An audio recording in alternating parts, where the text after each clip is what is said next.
Bom, gente, vamos dar início a mais um vídeo para o canal Mente Aberta.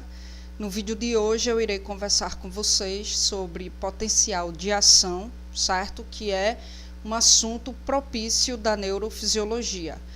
Como é um assunto relativamente complexo e extenso, eu vou estar dividindo em dois vídeos para que não fique tão cansativo e não fique muita informação em um único vídeo. Então vocês assistem a primeira parte, em seguida eu postarei a segunda parte, que vai, nesse intervalo de tempo vocês vão refletindo a primeira parte para que daí então possam vir a entender com coerência a segunda parte, certo? Então, o que vem a ser o potencial de ação, né? Potencial de ação nada mais é do que uma onda de descarga elétrica, onde essa descarga elétrica ela percorre a membrana de uma célula, certo? Sabemos que a membrana de uma célula é um involucro, é tipo uma proteção celular constituída de lipídio, ou seja, de gordura.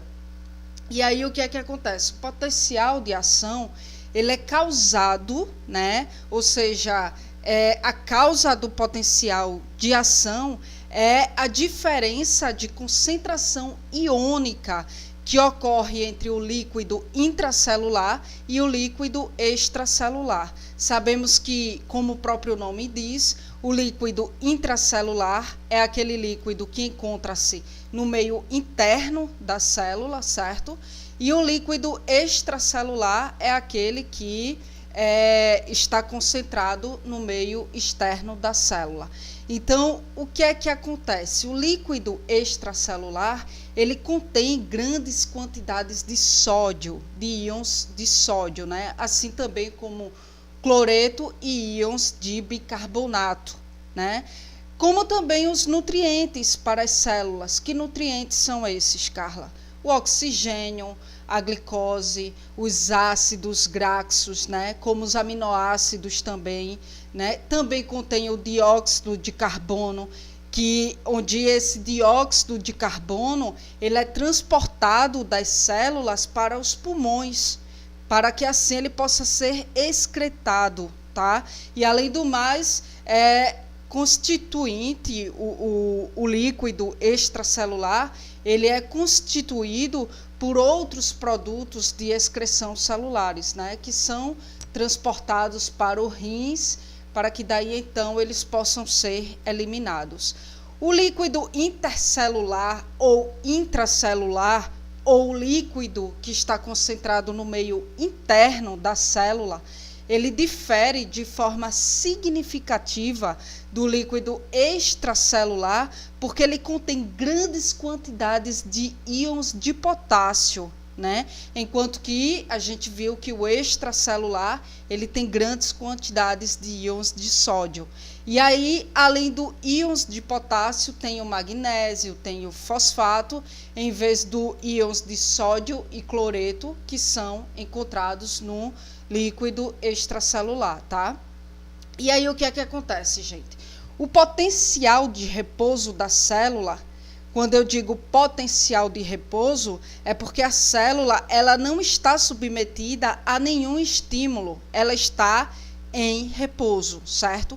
E aí, em estado de repouso, a célula ela é negativa, tratando-se do seu meio interno, certo? Ou seja, o meio interno da célula é negativo, certo? E o meio externo, quando a célula encontra-se em estado de repouso, o meio externo ele é positivo.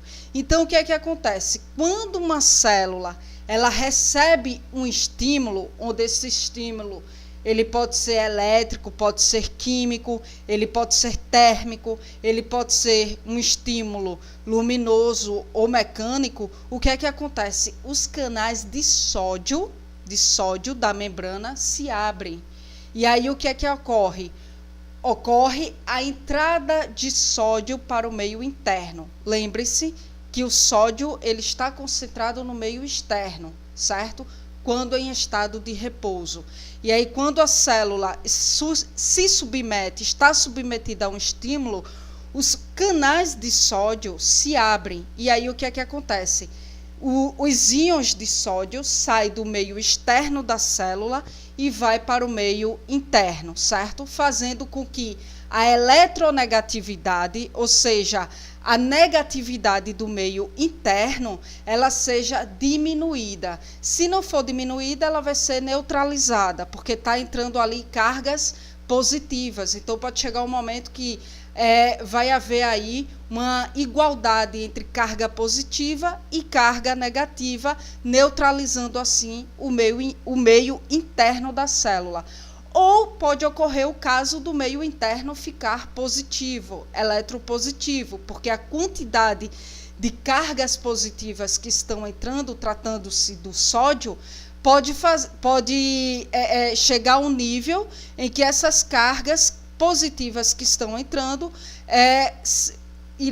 irá chegar o momento que ela vai ter uma quantidade maior do que a quantidade de cargas negativas, e aí vai fazer com que o meio interno fique positivo, né?